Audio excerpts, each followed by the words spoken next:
We're recording now. Thank you very much for joining ProQuest Admin Tools. We're going to talk about the ProQuest Admin module called PAM and also the MyResearch Admin. There's going to be a live part to this session. I have this PowerPoint and I'll do a little bit of it, but mostly it's going to be live so that I can show you the features. I'm going to point out the features that are most important to corporate customers because this is a corporate admin tool session. But there are a lot of other features on the different tools that we may not get to, so if you have questions, don't hesitate to reach out. All right, so what is the ProQuest Admin module? We call it PAM.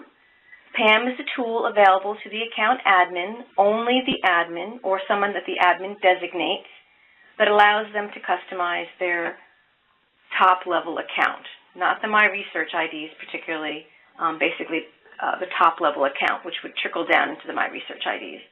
So things that you can manage are things like branding, e-links or outbound links, getting usage reports, customizing the user interface, IP authentication if that's something that you do. And we're going to go through each one of these steps step by step so that you can see how it looks, how it works, and we'll try to demystify it. So why do we have both PAM and MyRA? And people tend to get confused. In fact, one of the top questions I get for accounts is they're trying to log in to their, or they think they can do things on PAM that really you have to do on MyResearch Admin, and vice versa. So PAM controls the user experience via the interface settings, like I mentioned before, the branding, e-links, that kind of thing. The MyResearch Admin controls what content a user can access and also allows the admin to create or terminate MyResearch IDs, and we'll go through that as well. Why are there two different tools? Number one, academic accounts do not have a MyResearch Admin. That is something that's only on corporate. And for PAM, we share sort of the PAM platform with the academic part of the company. So there are some features there that aren't really applicable to the corporate customers. So that is why there's really two products, basically. PAM is shared with academic, and MyResearch Admin is completely specific to corporate ProQuest Dialog. Can a MyResearch Admin and a PAM admin be the same person? Yes, in fact, they usually are the same person. You can have multiple people having both roles, or the PAM admin can designate, MyResearch admins in different areas. Maybe you have companies in different time zones, and you don't want to be responsible for creating the MyResearch IDs for everybody. You can designate somebody else as a MyResearch admin so they can create IDs for people in their location. And we'll go through that the PAM admin can designate assistants. So it's typically, there's one main person, but that one main person can designate other people. So I'm going to go live in 1 second, but I just want to show you that if you are the MyResearch admin, when you log onto the ProQuest Dialog search platform, you'll see this little blue hyperlink.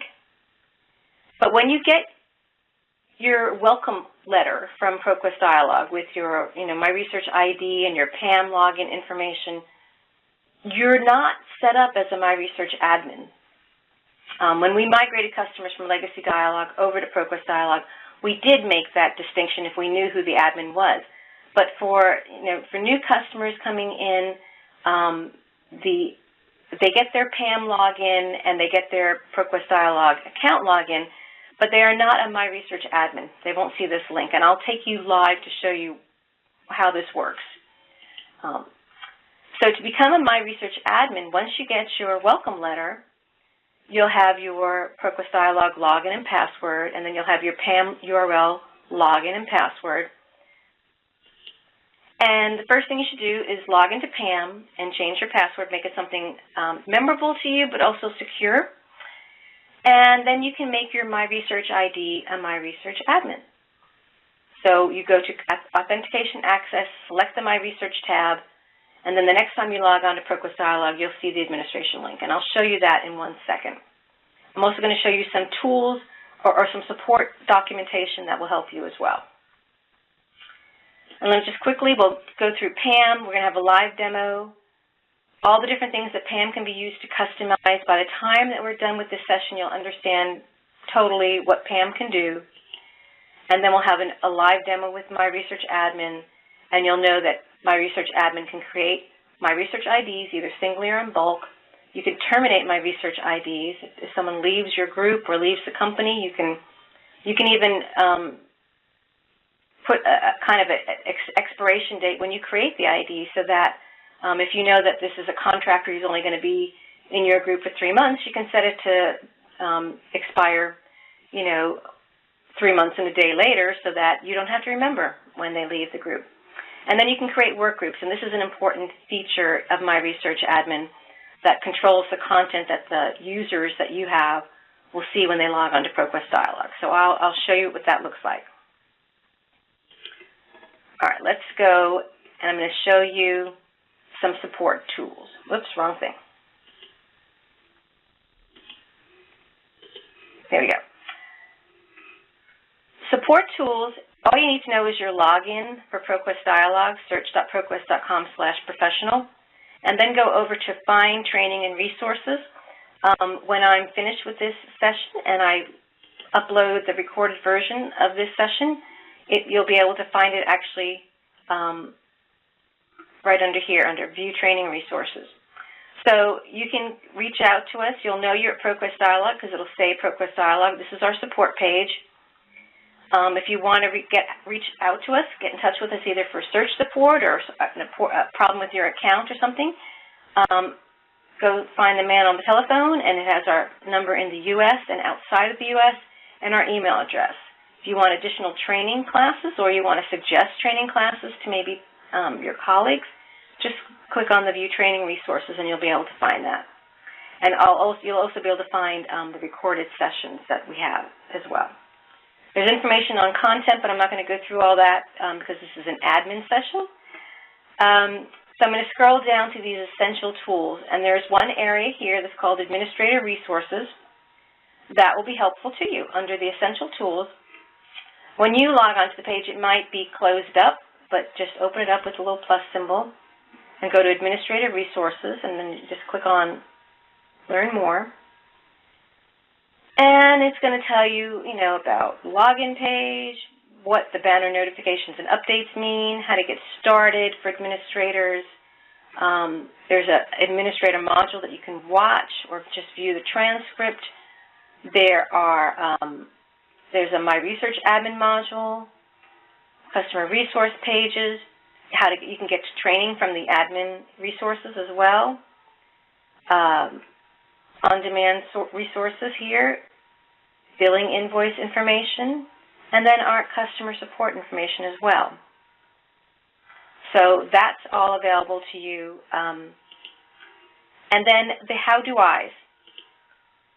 I'll just scroll on down to the how do I's for administrators. Set up MyResearch Workgroups, individual MyResearch accounts, linking options in ProQuest Admin Module. So it's going to tell you MyResearch, you're going to know that's the MyRA tool, and if it's for PAM, it's going to mention ProQuest Administrator Module each time so that you know which tool you're working with.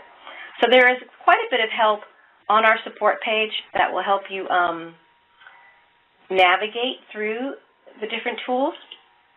But let me show you, I created this MyResearch ID this morning. So let me just show you this. This is my account. I'm going to log in. This account is set up to have project codes, which I'll talk about when we go through PAM. But you'll see that there's no administrator link here. This is just what a regular user would see. And you'll see that I only have access to 3 databases because when I created this ID, I actually put this person in a work group that only had access to 3 databases. So this person doesn't even know that there are, 100 plus other databases that are available. All they know is what they've seen. So I've created this MyResearch ID, and I put them in a work group. And now, as the admin, I want to make sure that I have that administration link. So I'm going to exit out of here for 1 second. And now I'm going to go into the ProQuest Administrator Module. So I've got my username and my password in there. And this CAPTCHA, sometimes it has letters, and oftentimes I can't understand what those letters are. So if you have any problem, just above the little speaker, you could have it either say it to you, get an audio CAPTCHA, or you can click on this little kind of circle thing and basically get a new one. So whenever I get the words, I keep clicking on this until I get numbers, because the numbers I can read, the words oftentimes I can't. So I've got my username and my password and the security for CAPTCHA, and I'm going to log in to PAM.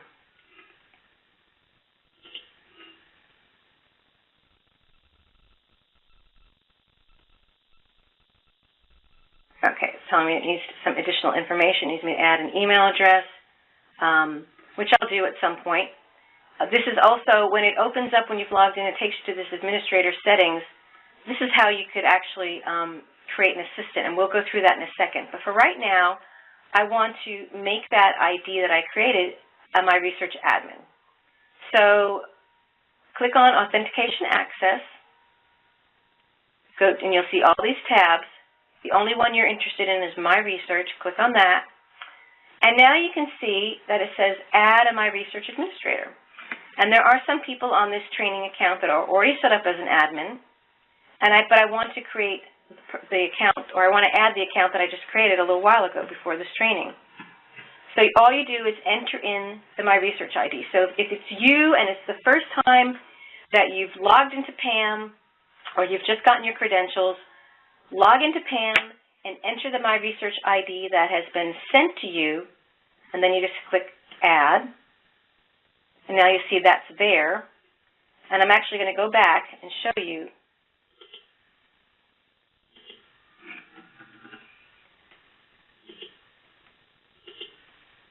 I'm going to log back in, skip past that, and now I have the administration link. That's how you set yourself up as a MyRA. As the account, owner, or as the person that got the information for PAM, you have your PAM login and you'll have your My Research ID. The only thing you'll need to do is go into PAM and enable yourself as an admin. So basically you just go log in, go to Authentication Access, click on the My Research tab. It'll say Add a My Research Administrator. Since you'll be the very first one doing it, there'll be nothing here. And then you just enter in your My Research name. You can copy and paste it from the email you got. Click Add. You'll see it entered there. And then as soon as you log into ProQuest Dialog, you'll see that you're the admin. So that's how that works. So since we're in PAM, why don't we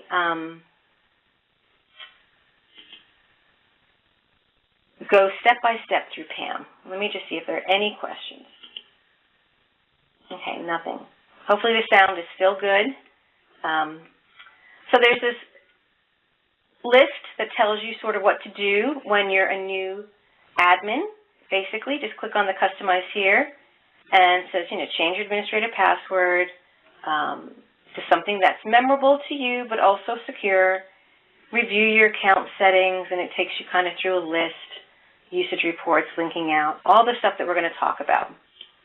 So the first thing we're going to do is we're going to go to User Interface.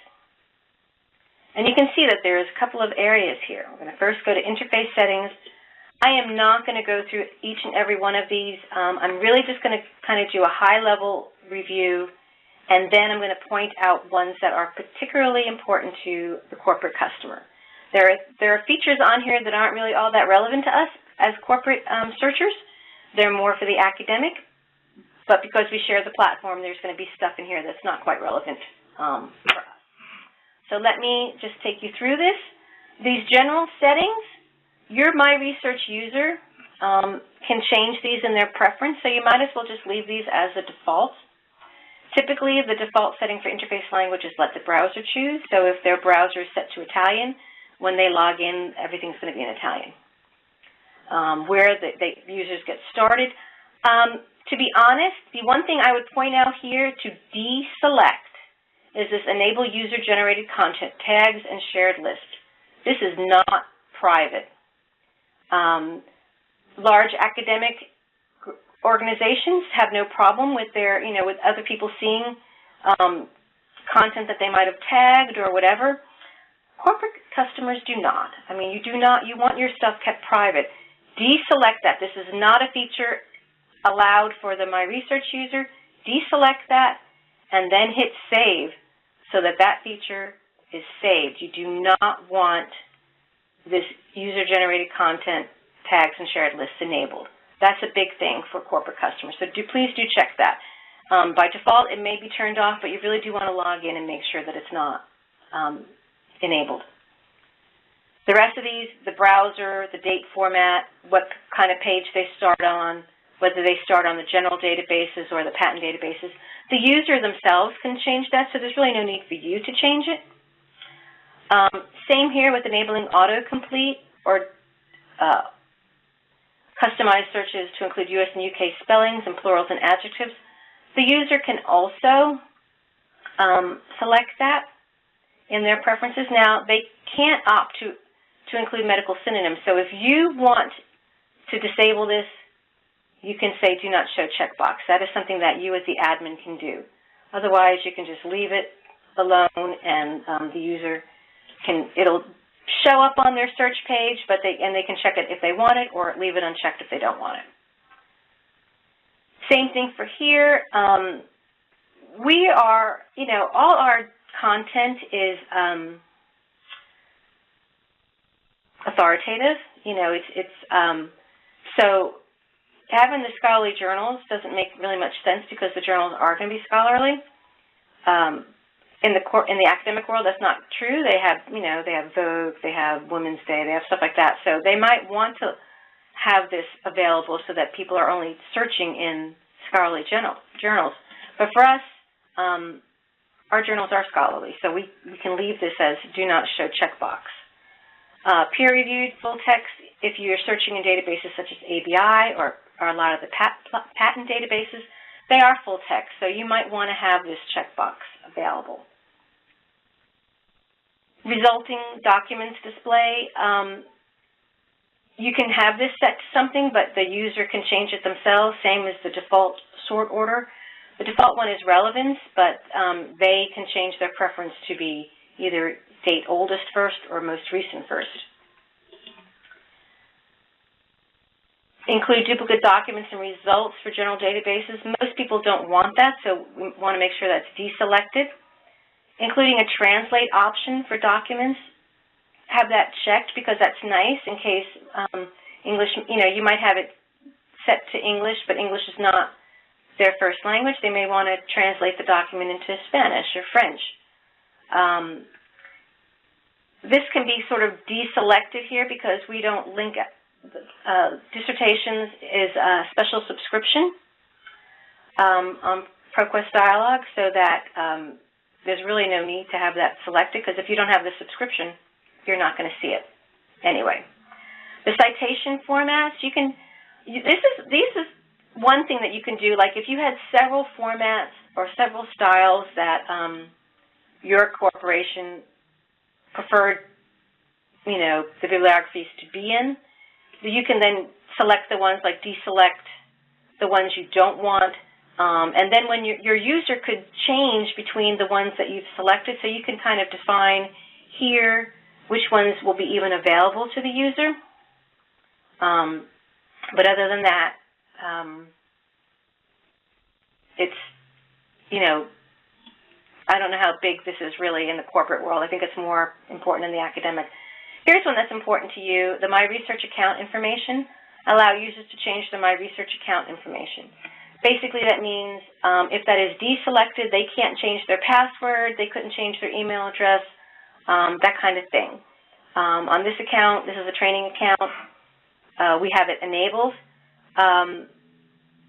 You are not, it's a recent change has gone into the platform where you cannot change the MyResearch ID, the login. You will be able to change the password, but you will not be able to change the login once it's been created, simply because it can affect alerts and other things. So having this disabled just means they can't change their password or anything like their email address. If you have it selected, they can change their password and their email address, but they will never be able to change their user ID. Another thing that's important to corporate customers, especially if they have their users log in via or get in through IP authentication, is to require a MyResearch sign-in before creating alerts and RSS feeds. So if this is disabled, then your users can create an alert off the authentication account that they're logged into or that they're authenticated into, but those alerts are really hard to track. So if they leave the company, those alerts are going to keep on going because it's just really hard for you as an admin to know who even created an alert. It's not going to show up on any list. Now, if you're a transactional customer, it will show up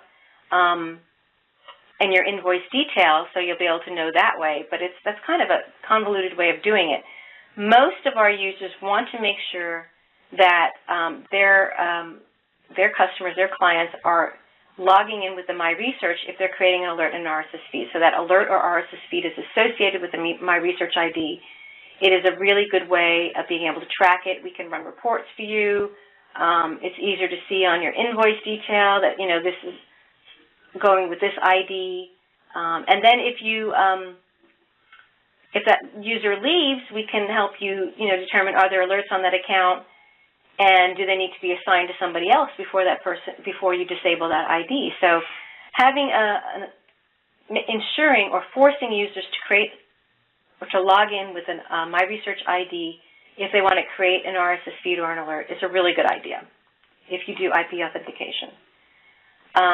You can change the alert email size limit. We have ours set to 3 megabytes. Your email box might allow more. You might want 4 or 5. You can change that if you'd like. If your user gets an alert that has results that are larger than 3 megabytes, what they're basically going to do is get an email with a link, and that link will take them to their results. So your email, your mailbox will not get flooded or overwhelmed with large emails. That's what that does. You can determine if you want to allow documents to be emailed from the platform. If this is deselected, your user will not be able to do that. Now, here's the most important part on this section for transactional accounts. Enable project code tracking. So you see it's checked for us. Project codes are are code that is associated with that session. And I'll show you when I go in what that looks like. With this being checked, I just have the option of having it pop up saying, do you want to put in a project code? But it's not mandatory. If you notice when I went in before to show you the administrator login or hyperlink, I could just skip past that. So that's what that box means. And project codes allow you to bill back for particular projects or for alerts. Legal, companies like doing it. Other companies that maybe their library creates alerts or runs searches and downloads documents for different groups, and they want to know at the end of the month when they get their invoice who to bill back for that search for that content that they downloaded or for the alert that ran. If you enable project codes, whatever project code you put in there will get associated with that session. If you download documents, when you get your invoice, you'll see that such and such user ID with this project code downloaded 10 documents, and that cost $50. And you'll know to bill back that person. So this just means you can have it, but it's not mandatory. If I select this one, it means I cannot get into search until I enter a project code. And if I have this one selected, it means that my user has to select one of the project codes that I've created. So I'm creating one right now. It could have test code 03. I can use special characters, and then I hit add, and you'll see, okay, I have test code 03. And if I kept this enabled, when I logged in, I'd have to pick one of these project codes to be able to get into the platform. So I'm going to deselect that because I don't want to do that. I'm just going to keep it as project code is enabled, but it's not mandatory. The other thing that's important here is if you want to limit transactional spending per session, if that's selected, you can have a maximum per session. You could say, 500, and then hit save. If you have a large commitment plan, it's still considered transactional, but you have a large commitment plan, you may want to suppress price previews just to encourage your users to actually search and not to get all freaked out when they see the price, because we do have customers that have very large commitment plans, and they want to make sure their users are using it. And what they've discovered is that if they see the price, oftentimes they don't want to search or get the documents. So it sort of negates the benefits of the platform. So you can suppress that if you want. If you put in this spending session limit, it's not going to block the user from downloading documents. All it will do is give them another reminder saying, hey, your spending session limit is $500. Do you want to continue? And they can say yes. It's not going to stop them from searching. So there's no way of doing that. This is just sort of a hint so that they are kind of aware of their session limits. And then when you want to save your changes, you just click Save Change. And it'll give you a message saying it's been done. Just go on to the next one here, branding. I'll try to go a little bit faster to get through everything. Branding is a really neat option here to make it more your own. So you can have 2 logos, basically, 2 text links, and some text as well.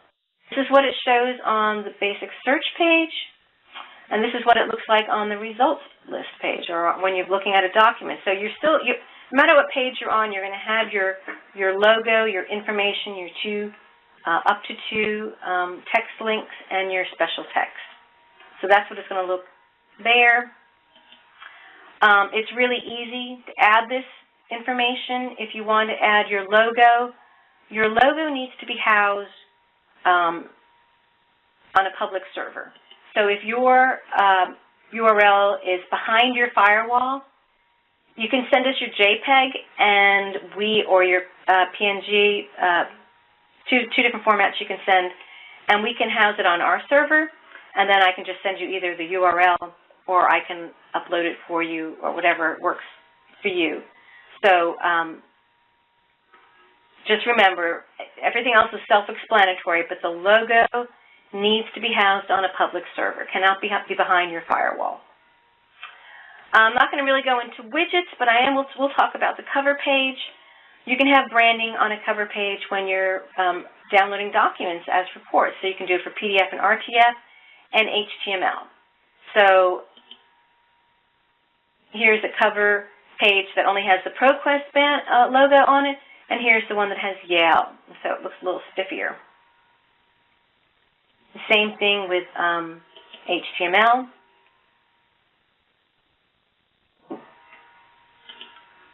Once again, that logo has to be on the public server. So if you have one on a public server, all you have to do is add the same URL here that you did for the other one. And it tells you can have BMP, TIF, PNG, GIF, or JPEG.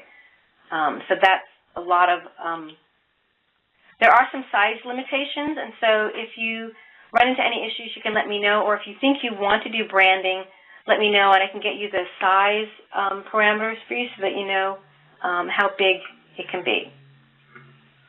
So that's for branding. Create a ProQuest login URL. I don't talk about this very much because some customers use them on their intranet. They'll create a URL basically that leads their customers, their users, to particular content. It doesn't block you from any particular content. So I know that more and more customers are using Workgroups to kind of limit what content their users have, because that is an actual limit of content, whereas a login URL, a customized login URL, just kind of points you. So if I created a login URL for ABI Professional Advanced and market research, and I created a link for it.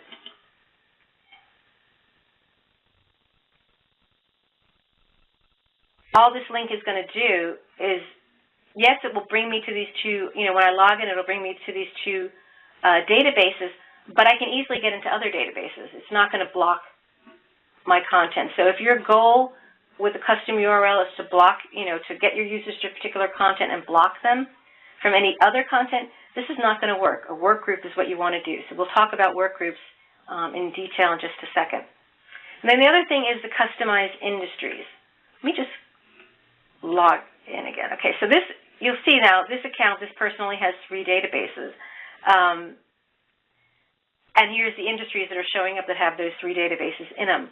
What if, let me log in as a different user so you can see the normal view.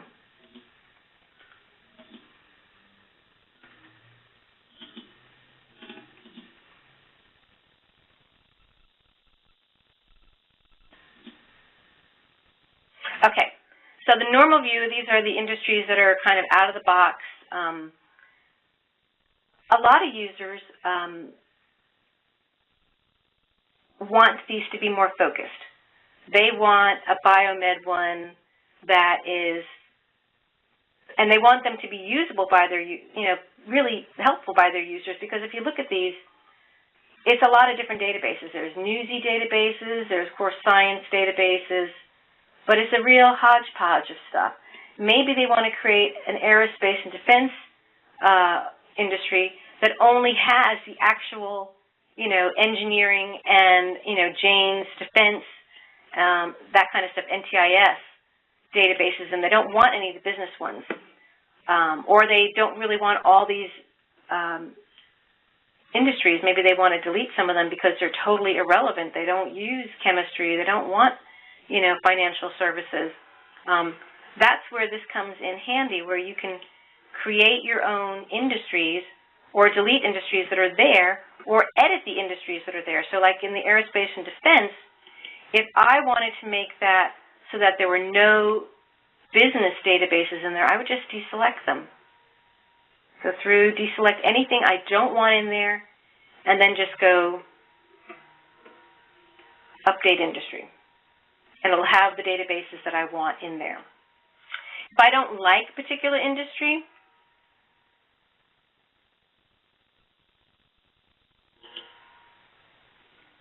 I could delete it. If it has no relevance to the kind of searching that my users do, I can delete it. I can create a new industry if I wanted to make something that, was totally on target for maybe I have site license databases. This particular account that I have is all transactional, but let's just say I had site license databases. I could pick my site license databases, create that industry, select an image, that would go along with it. Maybe it's more biomed, so I have my red blood cells. Maybe it's more healthcare related. And so I pick my image, give it my title, select my databases, create my industry, and now when I go in there, and I'm not going to create this one right now, but when I would go in there, then I've gotten rid of some of these ones that don't make any sense, and I have my site license one. Now my users know when they log in, click on this one for all the site license databases. I don't have to go up here and find them. I don't have to create a database shortcut. My admin has created a site license industry that makes it very easy for me to get to the databases that I know I can kind of eat all I want, basically. So that is a good thing to do with the Create New Industries. If you have site license databases, if you just want to clean up, these industries, because they're made for everybody. It's not anyone in particular, so it's just what comes out of the box. So you can always customize that. So we've gone through the user interface section. Let's quickly go to the reports, and I'll show you the 2 reports that will be of interest to corporate customers. One is the usage report, and one is the invoice detail report. Now, this account is transactional, so it doesn't get an invoice detail report because it's internal. Not really so that it's a transactional, but it's internal and so we're not generating an invoice for an internal account, so it's not going to be there. But the invoice detail report will be helpful for you, whether you're a site license or transactional, because it's going to list by my research ID and also include the project codes. So the invoice detail report is really good, and you can run one, monthly. You can set it to run every month. So that has a lot of good information in it. The request usage report, I'm going to show you the ones that are going to be of any value to you. It's either the annual report, summary, or detail. When I run one of these, I usually go into detail, database activity detail. The usage report is not going to give you any numbers, any dollar amounts. So the invoice detail report will show you the dollar amount that you were charged. We'll also show you the user that was associated with it and the project code. This usage report is kind of, there's really only one good use I can see. If you want to know, if your users are searching, it'll show you each search in each database. And also if you're trying to determine what content you need. So let's just say we're going to do from May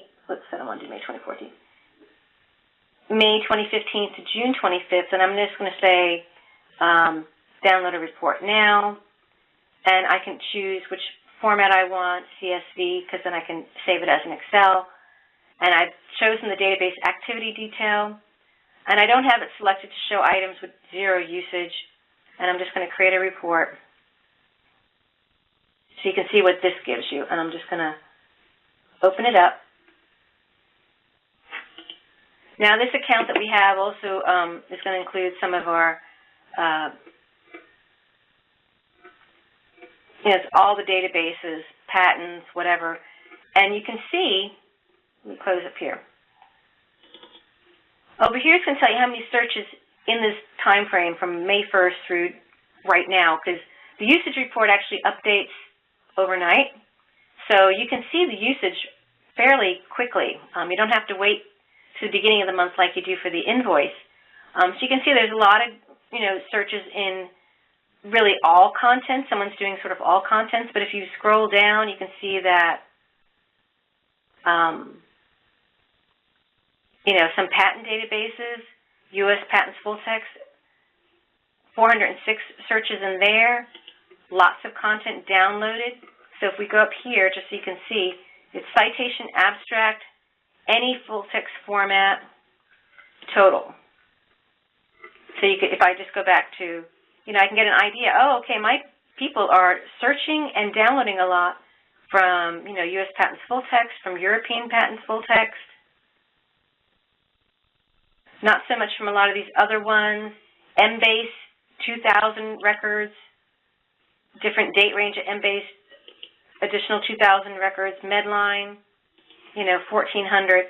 This, if I was the owner of an account, I would use this usage report to help me decide what databases might be good to get a site license in. If I'm in MBase and my users are consistently, downloading 4,000 documents a month, that's a lot of money. You probably want to go to site license. So the usage report is really good for the, to determine what content are your users using, and what might you want to use, like if they're using a lot, maybe you want to get a site license for that database. The invoice detail report, that's going to show you the amount that you were charged this month, what project code, and what My Research ID was associated with it. So that's going to give you like nuts and bolts information, and this is going to give you kind of on a global scale, what are they actually searching in, and what are they downloading in. But you're not going to know who is doing it. It's just on your account. You can schedule a usage report to run and deliver to you. And these ones have to do with Legacy ProQuest, and they're all for academic. The next group is linking in and linking out. Resource linking with one click. If you have this, Serial Solutions sets this up. So it's enabled, and you have a Serial Solutions Client Center. So if you have a lot of holdings and you need, and you are through Serial Solutions, then it's been set up for you and you don't have to worry about that. If you have some other link resolver, you're going through some other organization like SFX or Ovid Link Solver or InfoTreeve, then you're going to want to go through the custom linking. And basically, if I picked SFX, I just have to put the URL to the SFX server, say where I want this to show. Do I want the link and the graphic, or do I only want the graphic icon? Do I want to see this on the results page too? And then I just hit Save Changes. It's very, very easy to do that. If I have a link resolver, but it's none of these, and I need to create my own, you can add a new custom link. You can give the name to this, put in the URL for it, and the person or the company that you've got your link, your service with, your link resolver service, will give you the URL and most likely will tell you, or it'll be on their web page or whatever, what metadata you need to add, and we can help you with that. Setting it up, it's really very easy, but if you have any problems, we can help you with that. So if you have a link resolver that is not one of these ones over here, then you'll need to create one. The only other thing I wanted to mention up here at link resourcing with one click,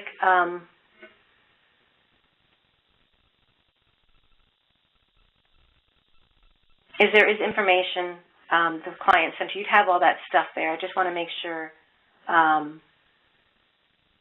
that you know that all that information is here, and you would have worked with Serial Solutions to get that. The only other area that I will talk about, because PubMed link out and Google Scholar link out are for academic, is request this item. If you're a corporate library, you might want your patrons, your users to go through you to get their full text. You're trying to manage money. You don't want people downloading willy-nilly. You can do that. You can set it up to enable request this item link and form. The form is going to give you this information here. There's link settings. That's what it's going to look like. There is a sample request this form just so you get an idea of what it's going to look like for the user. And you can just change things however you want. You can customize it, and if you say customize it, it's going to add other fields that you might want to add. You could create your own field if you wanted.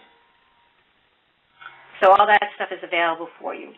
Authentication access, I'm going to discard all changes because we're not doing anything there. The only thing that you need to know about here, all this stuff here, if you're doing IP address, we recommend you come to us. Please do not enable it here. It can cause issues. So we want to make sure you have a good experience if you're going to use IP authentication. So please go through us. All these others are academic. The only one that you're going to be interested in authentication access is MyResearch. That's where you put your MyResearch ID when you first get your PAM credentials. And that's all you need to know in the authentication access.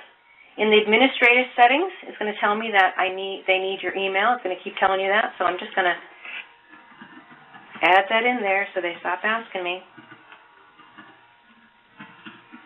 It's really a good thing to have it there because this is one of the ways that we're going to, get in touch with you if we need to. So, and you could change your password, put your current password, put the new one, confirm it. So I'm just putting there.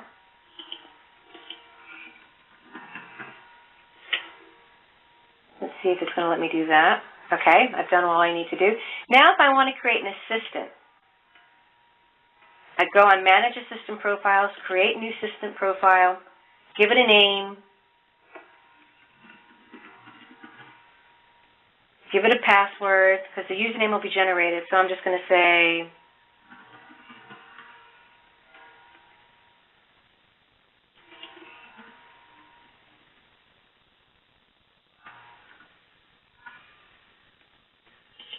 and I confirm the password there. And then I can determine what areas this assistant is going to have access to.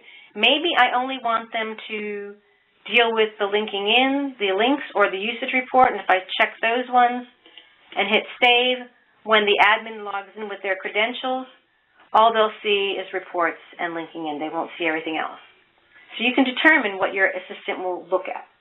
or have access to, so that you have a lot of control as the main admin. Okay, I'm going to go into the platform now.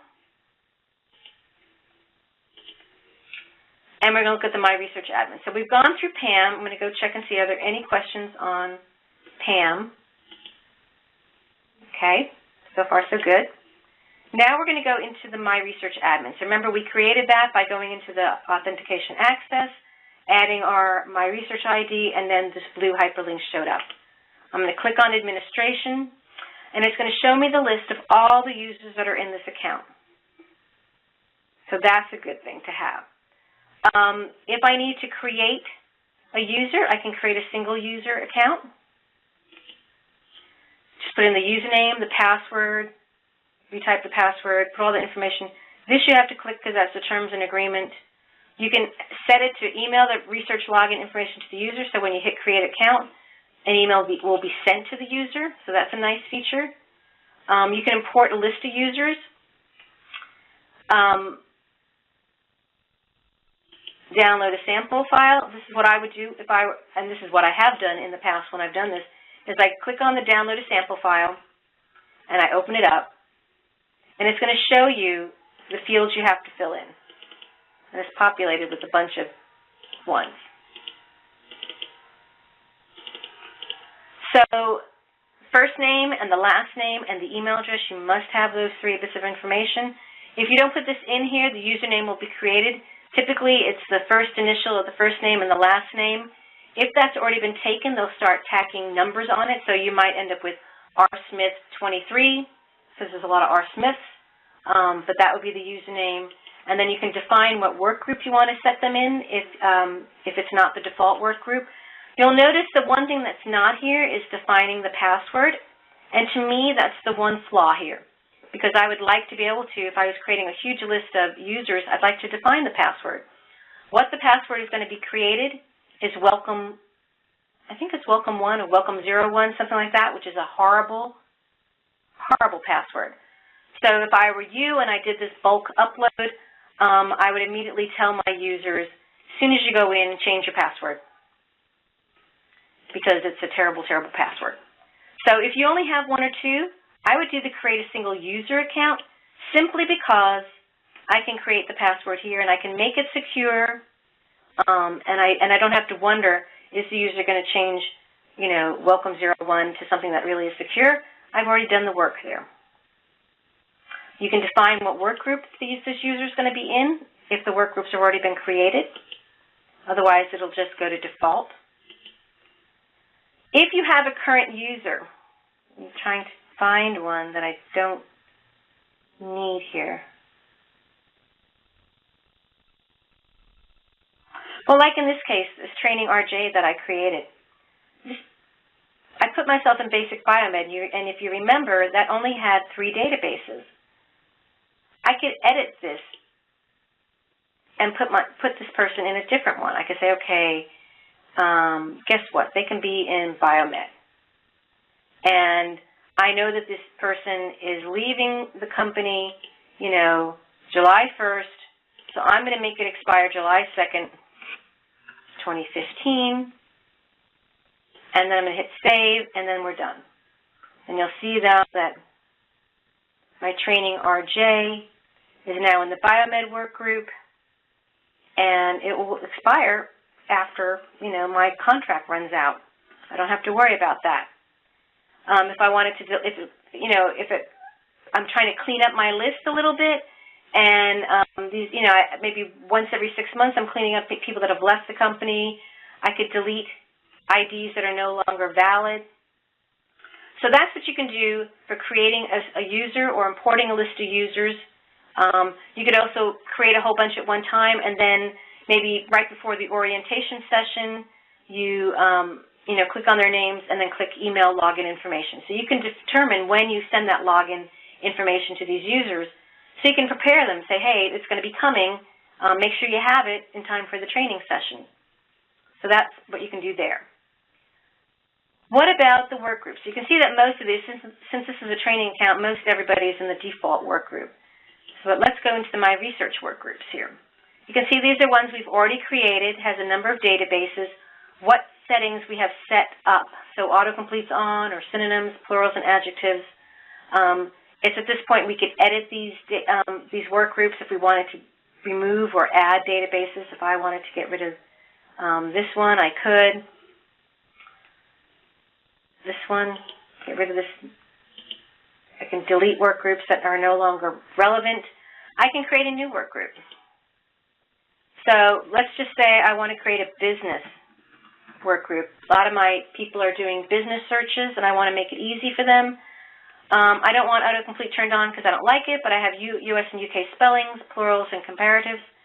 And I'm just going to go here and clear everything, and then just go through and select the business files that I want to be in this work group. And so I can just kind of scroll through and see which ones I want.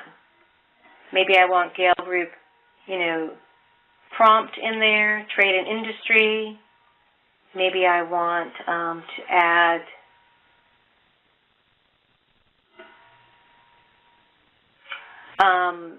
the newsstand database, because a lot of times you want news information. And maybe that's all I want. And I just hit save. So my work group business has been saved. Has 6 databases associated with it. Autocomplete's turned off, but synonyms and plurals and adjectives are turned on. And then I could go back into my research accounts and assign somebody to that business group. So like this is another one of my accounts, which I had created a newsstand work group. I could edit that and put me in business now. So I have a few more databases available to me. So that's what the My Research admin does. It's really powerful because when this person logs in, when this person logs in with the Rosemary News, before I only saw 1 database. Now I'm going to go, oh my God, I got 6 databases. That's wonderful. I am not going to know that there's 100 other databases that I could possibly have access to. I'm never going to see it. And that's how a work group is much better than the custom link, which just kind of points you to the direction of content, but it doesn't block you from it. So work groups are, if you're trying to manage your funds, your resources, and there are particular databases that might be very expensive that you don't want your users searching in, put them in a work group that doesn't contain those databases, and you don't have to worry about it anymore. If you notice when I opened up that usage report, there's a lot of searches in all the databases. And I was talking to a customer the other day, and they were saying that a lot of times their users just search in everything, and then they narrow it down. They don't even, even if they're doing a biomed type search, they don't limit to just biomed databases. They just search in everything. And so work groups was really a good thing for her because she had particular users that really only, she wanted to be using certain databases, and they were really stretching her budget by searching in everything. So the work group is a way to go. A user can only belong to 1 work group at a time. So if you're in the business and you have access to those 6 databases and you need to get changed, your admin's going to have to change you to a different work group. So typically our customers put them in the larger work group. They put them in a work group that contains everything that they need and nothing more. And then they might set up a site license industry so that they know, okay, click on that button to go to those databases that are site licensed, and then if I want to do something outside of site license, I have to actively pick those databases. So you can work hand in hand, work groups and custom industries. It can be very helpful to managing your costs. So we're at 5 minutes to the hour. I went through a lot of information. I know I did. I hope it wasn't too confusing. If you have any questions about your account, setting up your account, getting your features set up, creating My Research IDs, managing your IDs, any of that information, you can reach out to me. I will be sending the PDF of the PowerPoint out to you in just a few moments. So you'll have my email address. And please don't hesitate to reach out to me, and I hope you have a wonderful afternoon. Thank you very much.